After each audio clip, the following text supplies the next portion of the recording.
ചാന്ദ്രിക ഭാഗം 23. കടലോരത്തെ പാറപ്പുറത്ത് മീനു ഇരുന്നു. അതറ ചെന്ന് അവളുടെ അരികിലിരുന്നു. മീനു, ഒരു കാര്യം കേൾക്കണം, അവൻ ചോദിച്ചു. പക്ഷെ അവൾ കേട്ട് ഭാവം പോലും നടിക്കാതെ കടലിലേക്ക് നോക്കിയിരിക്കുകയായിരുന്നു. അവൻ തലയെത്തി കഴിഞ്ഞ് അവളെ നോക്കി. അവൾ ദേഷ്യത്തോടെ തിരിഞ്ഞിരുന്നു. എന്നെ സുന്ദരിമോളെ പിണക്കത്തിലാണോ? അവൾ അവനെ ഒന്ന് തുറച്ചു നോക്കി. പിന്നെ മുഖം വെടിച്ച് തിരിഞ്ഞിരുന്നു. അവൻ അവളുടെ കൈക്ക് പിടിച്ചു. മീനു, അവൾ പക്ഷെ ദേഷ്യത്തോടെ കൈ പിടിച്ച് എഴുന്നേറ്റു.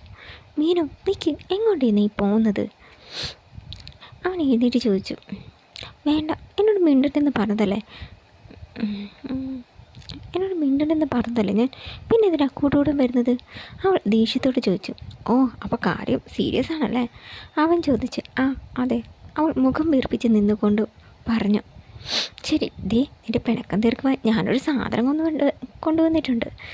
അവൻ ഇലക്കൊമ്പിൽ നിവർത്തി. നിന്റെ ഫേവറേറ്റ് കൊട്ടയ്ക്കാപ്പഴം. അത് കണ്ടതും അവളുടെ വായിൽ വെള്ളം നിറഞ്ഞു. പക്ഷെ അവൾ അതൊന്നും പുറത്ത് കാട്ടാതെ ദേഷ്യത്തോടെ തന്നെ നിന്നു. അവൻ അവളുടെ മുഖത്തേക്ക് സൂക്ഷിച്ച് നോക്കി. എന്താ മീനു? ഒന്നുമില്ല, ഇത് കാണിച്ച് എൻ്റെ മനസ്സ് മാറുന്നൊന്നും കരുതണ്ട, എനിക്ക് വേണ്ടിയത് എന്നും പറഞ്ഞ് അവൾ തിരിഞ്ഞു നടന്നു. മീനു, പോവല്ലേ? അവൻ അവളുടെ കയ്യിൽ പിടിച്ചു. വീടെന്നെ. അവൻ കൈ തട്ടി മാറ്റി. അവൾ നിന്നത് ബാലൻസ് കിട്ടാതെ അവൻ പാറക്കൂട്ടത്തിലേക്ക് വീണു. മീനു! അവൻ്റെ അലർച്ച കേട്ട് അവൾ ഞെട്ടിത്തിരിഞ്ഞു നോക്കി. അവൻ്റെ അതർവിനെ കാണാനില്ല. അപ്പടാ! അവൾ അലറി വിളിച്ചുകൊണ്ട് പാറക്കരികിലേക്ക് വന്നു. അവിടെയെങ്കിലും അവനെ കാണാനില്ല. അവൾ ഞെട്ടലോടെ നിലവിളിച്ചു. അപ്പടാ! അവൾ വിളിച്ച് കരഞ്ഞു. ഹലോ മാഡം എന്നെ വിളിക്കട്ടെ. അവൾ തിരിഞ്ഞു നോക്കി. പിന്നിലെ പാറമേലിരുന്ന് പഴം കഴിച്ചുകൊണ്ട് അതർവ അവളെ നോക്കി ചിരിച്ചു. അവൾക്ക് സന്തോഷവും സങ്കടവും വന്നു. ഓടിച്ചെന്ന് അവനെ കെട്ടിപ്പിടിച്ചു. അവന് സന്തോഷമായി. എന്തേ കാണിക്കുന്നത്? ഞാൻ എന്തുമാത്രം പേടിച്ചെന്നോ? അവൾ പരിഭവത്തോടെ ചോദിച്ചു. എന്തിനാ നീ എന്നോട് പിണങ്ങിയത്? അതെന്നെ നോവിച്ചിട്ടല്ലേ? ആ നോവ് ഞാൻ മാറ്റിത്തരില്ലേ? എങ്ങനെ? അവൻ അവളെ പിടിച്ചുയർത്തി അവളുടെ കാതിൽ പതുക്കെ ചുംബിച്ചു. അവളൊന്ന് ചിരിച്ചു. എങ്ങനെ? ഒന്ന് പോപ്പട്ടാ, അവൾ കൊഞ്ചിക്കൊണ്ട് പറഞ്ഞു. അവൾ തോളിലോട് കൈയിട്ട് അവനെ ചേർത്ത് പിടിച്ചു. എന്നവാ, നമുക്കിതും കുറിച്ച് കടലെടുത്ത് കൂടി നടക്കാം, അവൻ പറഞ്ഞു. ഇരുവരും നടന്നു. ദൂരെ നിന്ന് സലീമും മറ്റുള്ളവരും ഇതൊക്കെ കാണുന്നുണ്ടായിരുന്നു. ഇതുകൊണ്ട് അവരുടെ മനസ്സിന് വല്ലാത്തൊരു കുളിർമ തോന്നി. ഒപ്പം ഒരിക്കലും കിട്ടാത്ത ഒരു ജീവിതത്തെക്കുറിച്ചോർത്ത് നിരാശയുടെ ഒരു നഷ്ടബോധവും. രാത്രി ആട്ടിൻകുട്ടി നിർത്താതെ കരയുന്നത് കേട്ട് എല്ലാവരും എഴുന്നേറ്റു. മീനു എഴുന്നേറ്റ് ആടിൻ്റെ അരികിലേക്ക് ചെന്നു. അത് ദീനതയോടെ അവളെ നോക്കി കരയിക്കണം. എന്തു പറ്റി മീനു? അത് തിരക്കെ. അറിയില്ല പോയിട്ടാ. അവൾ ആടിനെ അടിമുടി നോക്കി. ശബ്ദം കേട്ട് മറ്റുള്ളവർ അവിടേക്ക് വന്നു. എന്താ ഈ ആടിങ്ങനെ കരയുന്നത്? അവരും ചോദിച്ചു. നോക്കട്ടെ. പെട്ടെന്ന് അവൾ സന്തോഷത്തോടെ ചിരിച്ചു. ആട് പ്രസവിക്കാറായി. വേദന കൊണ്ടുള്ള കരച്ചില്ല, മീനു പറഞ്ഞു. അത് കേട്ട് എല്ലാവരും മിഴിച്ചു നിന്നുപോയി. അത് സന്തോഷത്തോടെ ചിരിച്ചു. മീനു അതിന് തലോടി. ഓ, കരയില്ലടി, ഒന്നുമില്ല, പാവം ആദ്യമായിട്ടാണെന്ന് തോന്നുന്നു, മീനു പറഞ്ഞു. എല്ലാവരും കൗതുകത്തോടെ നിന്നു. ഒരു കുഞ്ഞിൻ്റെ ജനനം. കരച്ചിലിന് ശക്തി കൂടിക്കൂടി വന്നു. അത് കേട്ട് എല്ലാവരും ഒന്ന് പരിഭ്രമിച്ചു. ഒരു ദിവസം കൊണ്ടായാലും ആ ആടിനോട് അവർക്കും ഒരു മമത തോന്നിയിരുന്നു. പതിയെ കുട്ടിയാട് പുറത്തേക്ക് വന്നു തുടങ്ങി. അതുകണ്ട് എല്ലാവരും ഒന്ന് ഞെട്ടി. ചിലർ വേഗം മുഖം തിരിച്ച് നടന്നു. അതർവം ആകെ ഒന്ന് പരുങ്ങി. എനിക്ക് വേണം വയ്യ, ഞാൻ പോവാം, അവൾ ചിരിച്ചു. മീനു പക്ഷേ ആടിൻ്റെ അടുത്ത് തന്നെ നിന്നു. കുറച്ച് സമയത്തിന് ശേഷം ഒരു കുഞ്ഞാടിൻ്റെ കരച്ചിൽ കേട്ടു. എല്ലാവരും സന്തോഷത്തോടെ അകത്തേക്ക് വന്നു. ഒരു കുഞ്ഞാടിനെ കയ്യിൽ പിടിച്ച് നിൽക്കുന്ന മീനു വെള്ളം കൊണ്ട് അതിനെ കഴുകി തുണി കൊണ്ട് വൃത്തിയായി തുടച്ചു. നോക്കട്ടെ, അവർ പറഞ്ഞു. വെള്ള നിറമുള്ള ഓമനത്തം തുളുമ്പുന്ന ഒരു ആട്ടിൻകുട്ടി. എല്ലാവരും അതിനെ നോക്കി. അതിൻ്റെ ഓമനത്തമുള്ള മുഖവും കരച്ചിലും കേട്ട് എല്ലാവരുടെയും മുഖത്ത് പുഞ്ചിരി വിടർന്നു. എല്ലാവരും അതിനൊന്ന് തലോടി. മതി, ഇനി ഇത് പാല് കുടിച്ചോട്ടെ. അവൾ കുട്ടിയെ തള്ളയുടെ അരികിലേക്ക് വിട്ടു. അത് വേഗം അമ്മയുടെ ദേഹത്തോട് ഒട്ടി നിന്നതും തള്ള അതിനെ ചേർത്ത് നാവ് കൊണ്ട് നക്കി. കുഞ്ഞും അമ്മയുടെ മുഖത്ത് ഉരസി. അവരുടെ സ്നേഹപ്രകടനം കണ്ട് മീനുവും മാത്രം സന്തോഷത്തോടെ ചിരിച്ചു. മറ്റുള്ളവരും നിർവികാരരായി. ഇത്രയും നാൾ കണ്ടതിൽ വെച്ച് ഏറ്റവും മനോഹരമായ ഒരു കാഴ്ചയാണിത്. മനസ്സ് കണ്ണു നിറക്കുന്ന കാഴ്ച, മീനു പറഞ്ഞു. മൃഗമായാലും മനുഷ്യനായാലും അമ്മ എന്ന അമ്മ തന്നെയാണ്. മാതൃത്വത്തെക്കാൾ മഹത്തരമായ മറ്റൊന്നില്ല. അവൾ തന്നെയാണ് ആദ്യ ദൈവവും. ഈ സ്നേഹത്തിന് ബന്ധത്തിന് പകരം വയ്ക്കാൻ ഒന്നുമില്ല ഭൂമിയിൽ. അതർവിൻ്റെ വാക്കുകൾ കേട്ട് എല്ലാവരുടെയും ഉള്ളം ഒന്ന് പിടഞ്ഞു. ആട് കരഞ്ഞുകൊണ്ട് അമ്മയോട് ചേർന്ന് നിന്നു. തള്ള തള്ള അതിന് പാല് പകർന്നു കൊടുത്തു. ഇനി അവരായി, വാ നമുക്ക് പോകാം. മീനു അതർവിൻ്റെ കൈപിടിച്ച് നടന്നു. എല്ലാവരും ഒരിക്കൽ കൂടി ആ അമ്മയുടെയും കുഞ്ഞിൻ്റെയും സ്നേഹപ്രകടനം നോക്കി നിന്നു. പിന്നെ തിരിഞ്ഞു നടന്നു. അതർവിനെ കാണാതായ അന്നു മുതലുള്ള CCTV ഫൂട്ടേജസ് അലക്സ് പരിശോധിച്ചു. പക്ഷേ അതിൽ നിന്നും ഒന്നും കണ്ടെത്താൻ കഴിഞ്ഞില്ല. നിരാശയോടെ കടൽത്തീരത്തു കൂടി നടക്കവെയാണ് അവിടെ ഉണ്ടായിരുന്ന ചിലരുടെ സംസാരം അവൻ ശ്രദ്ധിച്ചത്. ഞാൻ പറഞ്ഞത് സത്യം തന്നെ കബീറെ, നമ്മുടെ ബോട്ട് എടുത്തിട്ട് ആരോട് രാത്രി കടലിൽ പോകുന്നുണ്ട്. ഒരാൾ പറഞ്ഞു. അതെന്താ നിങ്ങൾക്ക് ഇത്ര ഉറപ്പ്? മറ്റൊരുവൻ ചോദിച്ചു. അതെ, 3-4 ദിവസം മുമ്പ് രാത്രിത്തെ സ്പീഡ് ബോട്ട് ഞാൻ അവിടെയാണ് കെട്ടിയിരുന്നത്. രാവിലെ വന്ന് നോക്കിയപ്പോൾ അവിടെ ബോട്ടില്ല. ഞാൻ പേടിച്ച് മുഴുവൻ അന്വേഷിച്ചായിരുന്നു. അപ്പോഴത്തെ ആ ബോട്ട് അവിടെ കിടക്കുന്നു. ഇതിനർത്ഥം എന്താ? ആ ചോദിച്ചു. അത് കാറ്റിന് ഇങ്ങോട്ട് മാറി വന്നതായിരിക്കും. ഓക്കെ, അങ്ങനെയാണോ? അങ്ങനെയാണ് ആരാടാ അത് ഇവിടെ കെട്ടിയിട്ടുണ്ട് പോവുക? എൻ്റെ ബാപ്പയാ? അയാൾ ചോദിച്ചത് കേട്ട് അവൻ ചമ്മി. എല്ലാവരും ചിരിച്ചു. ഇനി വല്ല ജിന്നും മറ്റും ആയിരിക്കുമോ? ഈ കരയിൽ എന്തായാലും കള്ളന്മാരുണ്ടാവാൻ സാധ്യതയില്ല. ഇതെല്ലാം കേട്ട് അലക്സിന് എന്തോ സംശയം തോന്നി. അവൻ അയാളുടെ അരികിലേക്ക് ചെന്നു. ചേട്ടാ, ഒരു കാര്യം ചോദിക്കട്ടെ? അവനെ കണ്ടത് എല്ലാവരും എഴുന്നേറ്റിരുന്നു. എന്താ സാറേ? അത് ചേട്ടനിപ്പോൾ പറഞ്ഞത് നേരാണോ? ചേട്ടൻ്റെ ബോട്ട് ആരോ എടുത്തുകൊണ്ട് പോയി എന്ന് പറഞ്ഞത്? ആ അതെ, അയാൾ പറഞ്ഞു. അതാരെങ്കിലും മാറ്റിക്കെട്ടിയതാണെങ്കിലോ? അല്ല സാറേ, അന്ന് രാത്രി അതിൽ കുറച്ച് ഡീസൽ ഉണ്ടായിരുന്നുള്ളൂ. പക്ഷേ പിറ്റേ ദിവസം വന്ന് നോക്കിയപ്പോൾ ടാങ്ക് കാലി. അലക്സ് എന്തോ പിടികിട്ടതുപോലെ തല കുലുക്കി. അല്ല, എന്നീ സംഭവം നടന്നതെന്ന് പറയാമോ? ആ, കഴിഞ്ഞ 8-ാം തീയതി. അവൻ ശരിക്കും ഞെട്ടി. താങ്ക് യു ചേട്ടാ. അതും പറഞ്ഞ് അവൻ തിരിഞ്ഞു നടന്നു. 8-ാം തീയതി രാത്രി. അന്നാണ് മീനുവിനെ കാണാതായത്. രാത്രി 9 മണി വരെ അവൾ വീട്ടിലുണ്ടായിരുന്നു. അതുകൊണ്ട് തന്നെ 10 മണിക്ക് ശേഷമാണ് അവൾ ഇവിടെ നിന്ന് പോയിരിക്കുന്നത്. അന്ന് അവളായിരിക്കുമോ ആ ബോട്ടിൽ പോയത്? പക്ഷേ അവൾക്ക് ബോട്ട് പ്രവർത്തിക്കാൻ അറിയില്ല. മാത്രമല്ല അത് തിരികെ എത്തുകയും ചെയ്തിട്ടുണ്ട്. അതിനർത്ഥം അവൾക്കൊപ്പം മറ്റാരോ പോയിരുന്നു. അതായിരിക്കും. ഇനി നജീബായിരിക്കുമോ? അവൾ സംശയിച്ചു. അങ്ങനെയാണെങ്കിൽ ഒരു കാര്യം ഉറപ്പാണ്. അവർ പോയിരിക്കുന്നത് കേരളത്തിലേക്കല്ല. ആയിരുന്നെങ്കിൽ പുലർച്ചയോടെ തിരികെ എത്താൻ സാധിക്കുമായിരുന്നില്ല. അതിനർത്ഥം ഈ ചുറ്റുപാട്ടുള്ള ഏതോ ദ്വീപിലാണ് അവർ പോയത്. പക്ഷേ എല്ലാ ദ്വീപും തങ്ങൾ അരിച്ചു പെറുക്കിയതാണല്ലോ. ഇനി തങ്ങൾ അറിയാത്ത ഏതെങ്കിലും ദ്വീപുണ്ടോ ഇവിടെ? അവൻ ചോദിച്ചു. എന്തായാലും നജീബിനെ ഒന്ന് കാണണം, അവൻ മനസ്സിലുറപ്പിച്ചു. സാർ എന്ത് ഈ പറയുന്നത്? സത്യമായിട്ട് എനിക്കൊന്നും അറിയില്ല. സന്ധ്യാനേരത്ത് സൂര്യാസ്തമയം നോക്കി കടലിലേക്ക് നോക്കി നിൽക്കുകയായിരുന്ന അലക്സിനോട് നജീബ് പറഞ്ഞു. അവൻ തിരിഞ്ഞ് നജീബിനെ നോക്കി. കള്ളം പറയേണ്ട നജീബ്, ബോട്ട് ഓടിക്കാൻ നിനക്കറിയില്ലേ? അതുകൊണ്ട് എന്താ സാർ? എനിക്ക് മാത്രമല്ല, ഈ കരയിലെ ഒട്ടുമിക്ക ആളുകൾക്കും അറിയാവുന്ന കാര്യം അത്. മീനുവിനാകെ പരിചയമുള്ള ഒരാൾ നീയാണ്. അതുകൊണ്ട് സത്യം പറ, മീനു എവിടെയാടാ പോയത്? അവൻ നജീബിൻ്റെ കോളറിൽ കടന്നു പിടിച്ച്. അവൻ്റെ കണ്ണുകൾ കോപം കൊണ്ട് ചുവന്നു. നജീബ് ഒന്ന് ഭയന്നു. എൻ്റെ പൊന്ന് സാറേ, പടച്ചോനാണ് നേര്, എനിക്കറിയില്ല മീനു എവിടെയാണ് പോയതെന്ന്. രാത്രിയിൽ കുഞ്ഞാപ്പയ്ക്ക് സുഖമില്ലാതായി എന്ന് കേട്ട് 10 മണി കഴിഞ്ഞപ്പോൾ ഞാനും മൂസൂട്ടിയും ചേർന്ന് കുഞ്ഞാപ്പയുടെ അടുത്ത് പോയി. ഓർക്ക് വേണ്ടി ഡോക്ടറെ കൂട്ടിക്കൊണ്ടുവന്ന് മരുന്ന് കൊടുത്ത് വീട്ടിലെത്തിയപ്പോഴും 12 മണി കഴിഞ്ഞിരുന്നു. ക്ഷീണം കാരണം കിടന്ന പാടെ ഉറങ്ങിപ്പോയി. സാറിന് സംശയമുണ്ടെങ്കിൽ മൂസൂട്ടിയോടും ഡോക്ടറോടും ചോദിച്ചു നോക്ക്, അവൻ പറഞ്ഞു. അലക്സ് നായഞ്ഞു. നീ അല്ലെങ്കിൽ പിന്നെ ആരാ അവളെ ഈ കരയിൽ സഹായിക്കാൻ? ഓർത്തിട്ട് എനിക്ക് തല പെരുക്കുകയാണ്. 25-ാം തീയതി ആകാൻ ഇനി അധികം സമയമില്ല, അധിക ദിവസമില്ല. അത് പിന്നെ എനിക്ക് കണ്ടെത്താൻ സാധിച്ചില്ലെങ്കിൽ അവർ പെണ്ണിനെങ്കിലും രക്ഷിക്കാനായാൽ മതിയായിരുന്നു, അലക്സ് വിഷമത്തോടെ പറഞ്ഞു. നജീബിനും സങ്കടമായി. സാറ് വിഷമിക്കേണ്ട, എന്തെങ്കിലും ഒരു തുമ്പ് കിട്ടാതിരിക്കില്ല, ഞാൻ അന്വേഷിക്കാം സാർ, നജീബ് പറഞ്ഞു. അലക്സ് നിരാശയോടെ കണ്ണു തുറച്ചുകൊണ്ട് നടന്നു. മുറിയിലിരിക്കുമ്പോഴാണ് ആരോ ശക്തിയെ ചുമക്കുന്ന ശബ്ദം മീനു കേട്ടത്. അവൾ പുറത്തേക്ക് ഇറങ്ങിച്ചെന്നു. ഒരു കമ്പളവും പുതച്ചിരിക്കുന്ന അലിയെ അവൾ കണ്ടു.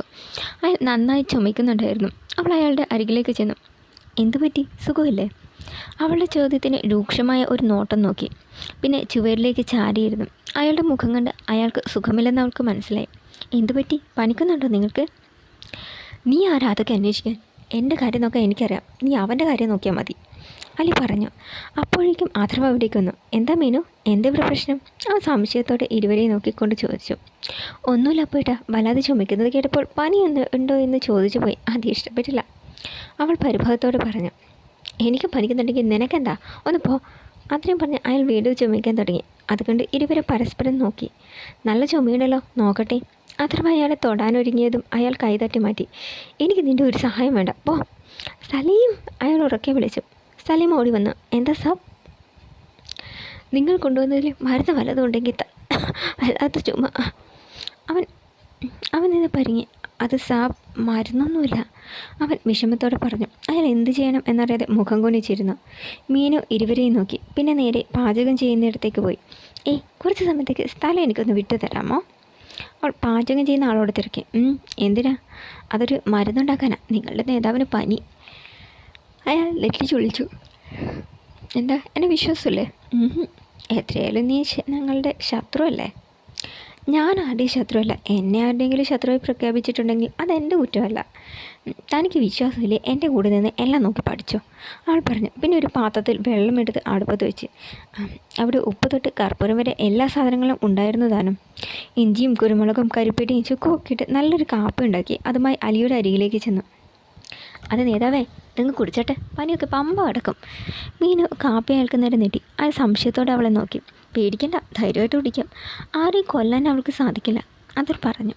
അയാൾ മുഖം തിരിച്ചു. പേടിക്കണ്ട, ഇത് മരുന്നാണ്. ഞങ്ങളുടെ നാട്ടിൻപുറങ്ങളിൽ പണിയെടുക്കുന്ന പാവങ്ങളുണ്ട്. അവർക്ക് പനി വന്ന മരുന്ന് വാങ്ങാനും ആശുപത്രി പോകാനൊന്നും പണം ഉണ്ടാവില്ല. അതെ, ഈ മരുന്ന് ഒറ്റ വെടിക്ക് അങ്ങ് കുടിക്കും. പിന്നെ നല്ല ഉറക്കമാണ്. പിറ്റേന്നത്തേക്ക് പനി പമ്പ കിടക്കും. അതാ പറഞ്ഞു. ഇനി ഇതിൽ വിഷം വല്ലതും ഇട്ടിട്ടുണ്ടെന്ന സംശയമാണെങ്കിൽ വേണ്ട, അതങ്ങ് മാറ്റി തന്നേക്കാം.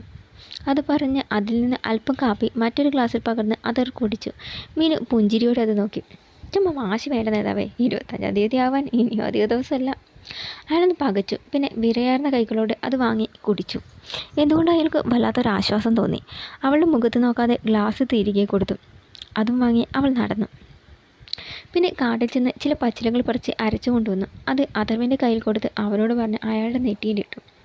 കമ്പിളിക്കൂട്ടിൽ ചുരുണ്ടുകൂടി കിടക്കവേ തൻ്റെ കണ്ണുകൾ നിറയുന്നതായി അയാൾ അറിഞ്ഞു. രാത്രി കുട്ടിയാടിനെയും കൊണ്ട് മീനു അഥർവിൻ്റെ അരികിലേക്ക് വന്നു. അതിനെ നെഞ്ചോട് ചേർത്ത് പിടിച്ച് അവൾ അവൻ്റെ തോളിൽ ചാഞ്ഞു. അപ്പോട്ടാ, ദിവസങ്ങൾ എത്രയൊക്കെ കൊഴിഞ്ഞു പോകുന്നതല്ലേ? ഇനി നമ്മുടെ വയസ്സിൽ 4-5 ദിവസം മാത്രമേ ഉള്ളൂ, അവൾ ചോദിച്ചു. എന്താ മീനു, എനിക്ക് പേടിയുണ്ട്. എന്തിന്? എൻ്റെ അപ്പേട്ടൻ എൻ്റെ കൂടെ ഉണ്ടല്ലോ, അത് മതി. എന്നാലും ഒരു വിഷമം പോലെ. നമ്മുടെ പ്രിയപ്പെട്ടവരെയൊന്നും അവസാനമായി ഒന്ന് കാണാൻ സാധിക്കില്ലല്ലോ. പാർവതി അമ്മ, ചേച്ചി, വല്യങ്ങന്ന്, നാട്ടുകാർ, നമ്മുടെ കൃഷ്ണപുരം ഗ്രാമം, കണ്ണാടിപ്പുഴ, കൃഷ്ണപുരത്തെ ഉണ്ണിക്കണ്ണൻ, എല്ലാം ഇനി ഓർമ്മകളിൽ പോലും ഉണ്ടാവില്ലല്ലോ. മരിക്കുമ്പോഴും ഒരു പ്രാർത്ഥനയേ ഉള്ളൂ. ഇനി ഒരു ജന്മം ഉണ്ടെങ്കിൽ അതേ നാട്ടിൽ അതേ മീനുമായി ജനിക്കണം. എൻ്റെ അപ്പേട്ടൻ്റെ പെണ്ണായി ഒന്നിച്ച് കുട്ടികളും കുടുംബമൊക്കെ ഒത്തിരി കാലം ജീവിക്കണം. അവൾ കണ്ണുകൾ നിറഞ്ഞു. അത് കേട്ടപ്പോൾ അവൻ്റെ നെഞ്ചൊന്ന് പിടഞ്ഞു. മീനു, നിനക്ക് ഞാൻ ഒത്തിരി വാഗ്ദാനങ്ങൾ തന്നിരുന്നു. അതൊന്നും വേറെ പാഴ്വാക്കുകളായി പോയതിൽ എനിക്ക് നല്ല വിഷമമുണ്ട്. നീ എന്നോട് ക്ഷമിക്കണം. അപ്പോട്ടാ, അവൾ ശാസ്ത്രനോട് വിളിച്ചു. ഇങ്ങനെയൊന്നും പറയില്ല അപ്പോട്ടാ, ഒന്നും ആട്ടി തെറ്റില്ല. എല്ലാം വിധിയാണ്. ഒരു സന്തോഷമേ ഉള്ളൂ. മരണത്തിലെങ്കിലും നമുക്ക് ഒന്നിക്കാൻ കഴിയുമല്ലോ, അത് മതി. അഥർവ അവളെ പിടിച്ചുയർത്തി നെറ്റിയിൽ മൃദുവായി ചുംബിച്ച്. പെട്ടെന്ന് ആദ കരഞ്ഞു. ഇരുവരും അകന്നു മാറി. മീനു ചിരിച്ചുകൊണ്ട് അതിനെ എടുത്തു. ഇവക്കിനി ഉറങ്ങാറായില്ലേ, സ്വർഗത്തിലെ കട്ടുറുമ്പ്, അഥർവ അല്പം നീരസത്തോടെ പറഞ്ഞു. അപ്പോട്ടാ, വേണ്ട കേട്ടോ, ഇതെൻ്റെ മോളാ. ഇവളെന്തെങ്കിലും പറഞ്ഞിട്ടുണ്ടല്ലോ, നല്ല അട്ടി വെച്ച് തരും ഞാൻ. ആടിനെ കെട്ടിപ്പിടിച്ചുകൊണ്ട് അവൾ പറഞ്ഞു. ഓ ആണോ, എന്നാൽ അമ്മ തന്നെ കുഞ്ഞിനെ താരാട്ടുപാടി ഉറക്കട്ടെ. അവൾ തലച്ചിരിച്ച് അവനെ നോക്കി. അത് വേണോ മാഷേ? അവൻ പുഞ്ചിരിച്ചു. പാടടി, എനിക്ക് കേൾക്കാലോ. അവൾ പുഞ്ചിരിച്ചു. പിന്നെ നല്ലൊരു താരാട്ടുപാടി. ഒരമ്മയുടെ രോദനമായിരുന്നു ആ ഗാനത്തിൻ്റെ വരികൾ. താലോലിച്ച് ഓമനിച്ച് ഒരു കുഞ്ഞിനെ വളർത്തി വലുതാക്കി. പിന്നീട് എപ്പോഴോ അവനെ കാണാതായി. അവനെ ഓർത്ത് നെഞ്ചുരുക്കി പാടുന്ന ഒരമ്മയുടെ ദീനവിലാപം. ഓരോ വാക്കുകളും തങ്ങൾക്ക് നേരെയുള്ള ചാട്ടുളികളായി എല്ലാവർക്കും തോന്നി. അലിയും അസ്വസ്ഥതയോടെ എഴുന്നേറ്റിരുന്നു. ഉറക്കം വരാതെ അയാൾ അങ്ങോട്ടും ഇങ്ങോട്ടും നടന്നു. എല്ലാവരും ആ പാട്ട് കേട്ട് എഴുന്നേറ്റിരുന്നു. ആ ഓരോ വരികളും അവരുടെ കണ്ണുകൾ ഈറനണിയിച്ചു. ആ പാട്ട് കേട്ട് എല്ലാവരുടെയും മനസ്സൊന്ന് തണുത്തു. മീനുവിൻ്റെ മടിയിൽ കിടന്ന് അപ്പോൾ ഉറങ്ങി. അവൾ അവൻ്റെ മുടിയിഴകളിൽ തലോടിക്കൊണ്ടിരുന്നു. എപ്പോഴും അവൾ മയങ്ങിപ്പോയി. കമ്പിളിയും പുതച്ച് കൊണ്ട് അലി വാതിൽക്കൽ വന്നു. അകത്തിരിക്കുന്ന മീനുവിനെയും അഥർവിനെയും അയാളൊന്ന് നോക്കി. അയാളുടെ മുഖത്ത് എന്തുകൊണ്ട് വല്ലാത്തൊരു വേദന നിഴലിച്ചു. വിഷമത്തോടെ അയാൾ തിരിഞ്ഞു നടന്നു. മിത്ര കടൽ തീരത്തേക്ക് ചെല്ലുമ്പോൾ കടലിലേക്ക് നോക്കി എന്തോ ആലോചിച്ച് നിൽക്കുകയായിരുന്നു അലക്സ്. അലക്സേട്ടാ. അവളുടെ വിളികേട്ട് ചിന്തയിൽ നിന്ന് ഉണർന്ന് അവൻ തിരിഞ്ഞു നോക്കി. ആകെ തെളിച്ചമങ്ങിയ പുഞ്ചിരിയില്ലാത്ത ആ മുഖം കണ്ട് അവനും വിഷമം തോന്നി. സോറി മിത്ര, എന്താ പറയണമെന്ന് എനിക്കറിയില്ല. ഇനി 4 ദിവസം മാത്രമേ ബാക്കിയുള്ളൂ. ഇത്രയും കാലം പ്രതീക്ഷ ഉണ്ടായിരുന്നു എനിക്ക്. പക്ഷേ ഇപ്പോൾ അവനൊന്ന് നീങ്ങി. അതുകൊണ്ട് അവളും കരഞ്ഞു. അലക്സേട്ടനെ എന്തിനാണ് വിഷമിക്കുന്നത്? ഇതാരുടെയും തെറ്റല്ലല്ലോ. ഒന്നുമില്ലേലും സ്വന്തം നാടിന് വേണ്ടിയല്ലേ അപ്പോയിട്ടൻ. ഒരു സങ്കടമുള്ളൂ, എൻ്റെ മീനു ചേച്ചിയെങ്കിലും കണ്ടെത്താനായെങ്കിൽ. അലക്സ് എന്ത് പറയണമെന്നറിയാതെ നിന്ന്. അന്ന് രാത്രി അവസാനമായി സംസാരിക്കുമ്പോൾ ചേച്ചി ഒരു സൂചന പോലെ തന്നില്ല. എന്നെ കാത്തിരിക്കുന്നത് പോലെ എനിക്ക് തോന്നിയത്. ചേച്ചിയുടെ മനസ്സ് ഒരു കടൽ പോലെ എരുമ്പുകയാണെന്ന് തോന്നിയിരുന്നു എനിക്ക്. അത് പക്ഷെ പുറത്ത് കാണിക്കുന്നില്ല. കുറച്ചുകൂടി സംസാരിച്ച് ഒന്ന് തണുപ്പിക്കണം എന്ന് കരുതിയതാണ്. പക്ഷെ അതിനിടയ്ക്ക് ആരോ വന്നതുകൊണ്ടാണ് ആ സംസാരം പാതുവഴിയിൽ വെച്ച് അവസാനിപ്പിക്കേണ്ടി വന്നത്. മിത്ര വിഷമത്തോടെ പറഞ്ഞു. അലക്സ് പെട്ടെന്ന് എന്തോ ഓർത്ത പോലെ അവളെ നോക്കി. നീ അന്ന് എത്ര മണിക്കാണ് മീനുവിനെ വിളിച്ചത്? അത് ഒരു 8:30-8:45 കാണും. അവരുടെ കണ്ണുകൾ വിടർന്നു. 9 മണിക്ക് ശേഷമാണ് മീനു വീട്ടിലേക്ക് വന്നത്. എന്നും അവളെ 9 മണിക്ക് ശേഷമാണ് മീനു വീട്ടിലേക്ക് വന്നതെന്നും അവളെ രാവിലെ കാണാൻ സാധ്യയില്ല എന്നൊക്കെ പറഞ്ഞതും വീട്ടിലേക്ക് അവൾ വന്നത് വളരെ സന്തോഷത്തോടു കൂടിയാണ് എന്ന് നൂറും പറഞ്ഞിരുന്നു. മിത്രയോട് സംസാരിക്കുമ്പോൾ കരഞ്ഞവൾ അത്ര സന്തോഷിക്കണമെങ്കിൽ ആ കടൽ തീരത്ത് വെച്ച് എന്തോ സംഭവിച്ചിട്ടുണ്ട്. അവൻ തിരിഞ്ഞ് മിത്രയെ നോക്കി.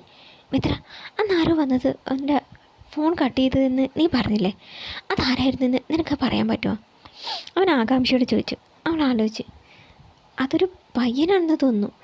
ചേച്ചി എന്നാണ് വിളിച്ചത്. ആ പയ്യൻ്റെ പേരെന്തോ ചേച്ചി പറഞ്ഞിരുന്നു. പക്ഷെ അത് അവൾ ഓർത്തെടുക്കാൻ ശ്രമിച്ചു. അലക്സിന് എന്തെന്നില്ലാത്ത ആവേശം തോന്നി. മിത്ര, നീ ഒന്ന് ഓർത്തെടുക്കാൻ ശ്രമിക്കുക. അതാരാണെന്ന് കണ്ടുപിടിച്ചാൽ ഉറപ്പായി നമുക്ക് മീനുവിനെ കുറിച്ച് അറിയാൻ സാധിക്കും. അവൻ പറഞ്ഞു. മിത്ര ആലോചിച്ച്. അമീർ, അവൾ പെട്ടെന്ന് പറഞ്ഞു. അലക്സ് ഒരു നിമിഷം ധരിച്ചു നിന്ന്. അതെ, അവൻ തന്നെ. ആദ്യമേ തനിക്ക് അവനെ ഒരു സംശയം ഉണ്ടായിരുന്നു. മീനുവിനെ അവൻ എങ്ങോ കടത്തിയതാണ്. എന്നിട്ട് ഒന്നും അറിയാത്തവനെ പോലെ നാട് വിട്ടു. അതെ, അവൻ തന്നെയാണ്. പോകണം, അവനെ കണ്ടുപിടിക്കണം. അവന് മീനുവിന് എന്തെങ്കിലും സംഭവിച്ചിട്ടുണ്ടെങ്കിൽ വച്ചേക്കില്ല ഞാൻ അവനെ. അലക്സ് ദേഷ്യത്തോടെ മുഷ്ടി ചുരുട്ടി. ഒരു ദിവസം കൊണ്ട് തന്നെ അലിയുടെ അസുഖം ഭേദമായി. കടൽക്കരയിലൂടെ നടക്കവേ മീനു അയാളുടെ അരികിലേക്ക് വന്നു. അസുഖം ഇപ്പോൾ എങ്ങനെയുണ്ട്? അയാളൊന്ന് പരിങ്ങി. കുറവുണ്ട്. മുഖത്ത് നോക്കാടിയാന്ന് പറഞ്ഞെങ്കിലും അയാളുടെ സംസാരത്തിൽ അല്പം അയവ് വന്നതായി അവൾക്ക് തോന്നി. അവളൊന്ന് പുഞ്ചിരിച്ചു. ഒരു കാര്യം ഞാൻ ചോദിക്കട്ടെ? അയാൾ സംശയത്തോടെ അവളെ നോക്കി. എന്താ? താങ്കൾ സ്വദേശി ഏതാ? അയാളൊന്ന് പറഞ്ഞേ. എന്താ, ജനിച്ച നാട് ഏതാണെന്നാണ് ചോദിച്ചത്? എന്താ, ജനിച്ച നാട് ഏതാണെന്നാണ് ചോദിച്ചത്. എന്താ, ഓർമ്മയില്ലേ?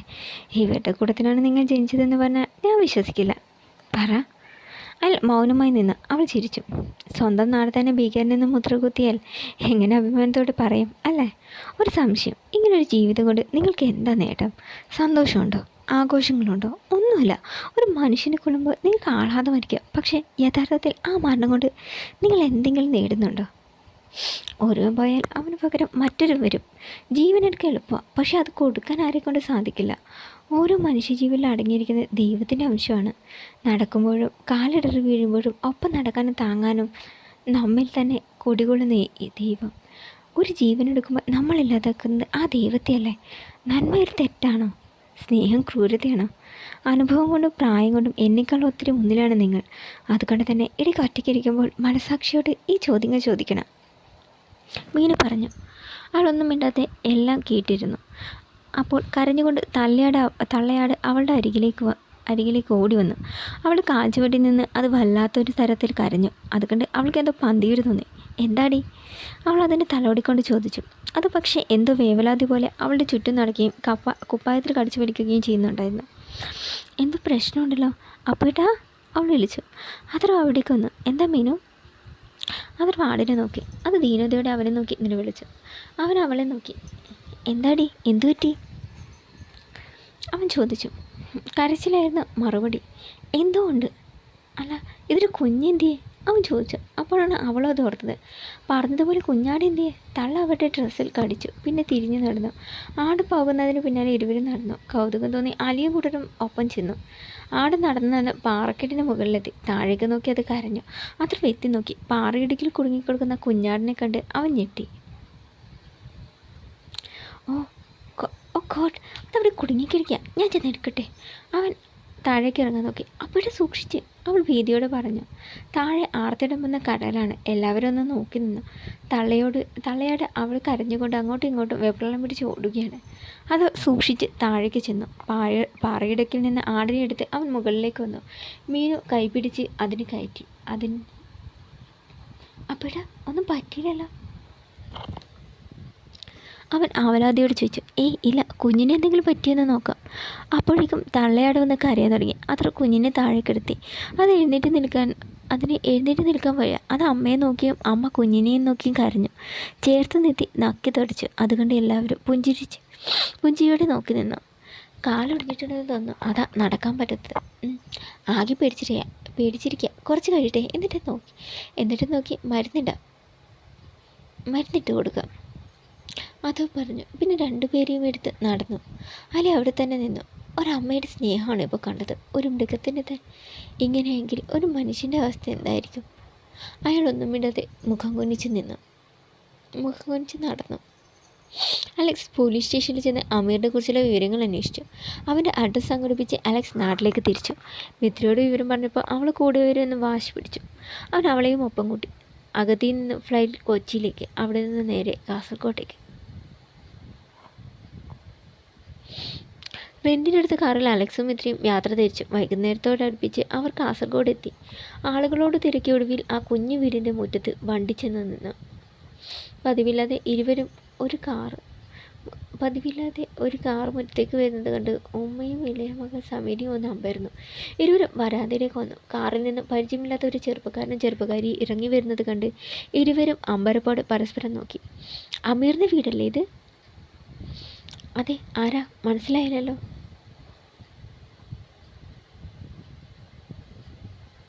സമീർ ചോദിച്ചു. ഇരുവരും പരസ്പരം ഒന്ന് നോക്കി. ഞാൻ അലക്സ് ഫെർണാണ്ടസ്, നേവൽ ഓഫീസറാണ്. ലക്ഷദ്വീപിൽ വർക്ക് ചെയ്യുന്നു. എൻ്റെ സുഹൃത്താണ് അമീറിനെ രക്ഷിച്ചത്. അത് കേട്ട് ഇരുവരുടെയും മുഖം വിടുന്നു. ഓ ആണോ, സാർ കയറിയിരിക്കണം, ഉമ്മ ഭവ്യതയോട് പറഞ്ഞു. മോളെ പോയി ചായ എടുക്ക്, സമീറിൻ്റെ ഉമ്മ പറഞ്ഞു. അവൾ വേഗം അകത്തേക്ക് നടന്നു. മിത്രയും അലക്സും വരാന്തയിൽ കയറി സോഫയിലിരുന്നു. അകത്തേക്ക് ഇരിക്കാം. വേണ്ടമ്മ, ഞങ്ങൾ ഇവിടെ ഇരിക്കാം. അതാ നല്ലത്, അലക്സ് പറഞ്ഞു. ഒത്തിരി നന്ദിയുണ്ട് സാറേ. എൻ്റെ മോനെ എനിക്ക് തിരികെ കിട്ടുമെന്ന് ഞാൻ വിചാരിച്ചിട്ടേ ഇല്ലായിരുന്നു. ഓൻ എന്തു പറ്റിയെന്ന് അറിയാതെ നീറി കഴിയുകയായിരുന്നു ഞങ്ങളിവിടെ. എവിടെയുള്ളത്, എന്താ പറ്റിയതെന്നൊക്കെ അറിയാതെ തിന്നുകയായിരുന്നു ഞങ്ങൾ. തിരിച്ചു വന്നപ്പോൾ സന്തോഷമായി, ഉമ്മ കണ്ണു തുടച്ചുകൊണ്ട് പറഞ്ഞു. ഇവര് പുഞ്ചിരിച്ചു. അല്ല, എല്ലാ കാര്യങ്ങളും തുറന്ന് പറഞ്ഞു അലക്സ്. അവൻ പറഞ്ഞത് എന്താണെന്നറിയാൻ ചോദിച്ചു. കപ്പലിൽ ജോലിക്ക് പോയതും അവിടെയുള്ളവർ അവനെ അവിടെ ഇട്ട് കഷ്ടപ്പെടുത്തിയതും ഒടുവിൽ അവൻ രക്ഷപ്പെട്ട് ലക്ഷദ്വീപിലെത്തിയതും ഒക്കെ അവൻ പറഞ്ഞായിരുന്നു. അവൻ എവിടെയായിരുന്നെന്ന് ചോദിച്ചില്ല ഉമ്മ? അലക്സ് ചോദിച്ചു. അവൻ്റെ മൂത്ത പെങ്ങളുടെ പുയ്യാപ്പിള പട്ടാളത്തിലായിരുന്നു. എന്തൊക്കെയോ ചോദിക്കാനൊക്കെ കേട്ടു. എന്തോ കടലിലായിരുന്നു. ഏത് കടലിലായിരുന്നു, സ്ഥലമൊന്നും അറിയില്ല. പല ഭാഷക്കാരായിരുന്നൊക്കെ അവൻ പറഞ്ഞു. അലക്സിന് അവനവിടെ പറഞ്ഞ കാര്യങ്ങളെക്കുറിച്ച് ഏതാണ്ട് ഒരു ധാരണ കിട്ടി. അല്ല, സാറിപ്പോൾ വന്നത് ഇവിടെ എന്തെങ്കിലും ആവശ്യത്തിന് വന്നപ്പോൾ കയറിയതാണോ, അതോ അവരെ കാണാനായിട്ട് വന്നതാണോ? അവരൊന്ന് പരിങ്ങി. അത് പിന്നെ അമീർ അവിടുന്ന് പോകുന്നത് പിന്നെ ഒരു വിവരം ഉണ്ടായിരുന്നു.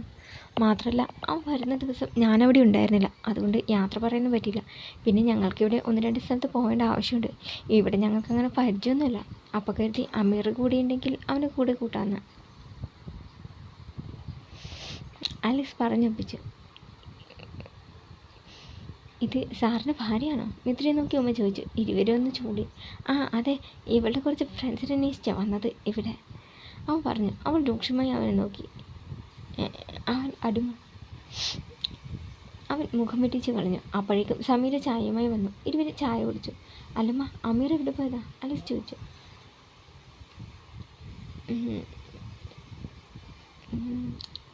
റിക്രൂട്ട്മെൻറ്റിന് പോയതാ. ഓ, അത് ആ അത് തന്നെ, അതിന് പോയേക്കുവാ. ഇന്ന് വൈകുന്നേരം ആകുമ്പോൾ എത്തുന്നാ പറഞ്ഞത്. വരാറാവുന്നതേ ഉള്ളൂ. ഉമ്മ ക്ലോക്കിലേക്ക് നോക്കിക്കൊണ്ട് പറഞ്ഞു. ഇരുവരും പരസ്പരം നോക്കി. ഉമ്മ അവരോട് ഓരോന്ന് ചോദിക്കുകയും പറയുകയും ചെയ്യുന്നു. ഈ സമയം ഒരു ബൈക്ക് മുറ്റത്ത് വന്ന് നിന്നു. പിന്നിൽ നിന്ന് സന്തോഷത്തോടെ അമീർ ഇറങ്ങിയെന്ന് ഉമ്മ കെട്ടിപ്പിടിച്ചു. ഉമ്മ, എനിക്ക് സെലക്ഷൻ കിട്ടി ഉമ്മ, ആർമിയിലേക്ക്, അവൻ പറഞ്ഞു. ഉമ്മയ്ക്കത് സന്തോഷമായി. കൺഗ്രാറ്റുലേഷൻസ് അമീർ. പരിചയമുള്ള ശബ്ദം കേട്ട് അമീർ തിരിഞ്ഞു നോക്കിയതും അലക്സിനെ കണ്ട് അവൻ തരിച്ചിരുന്നു പോയി.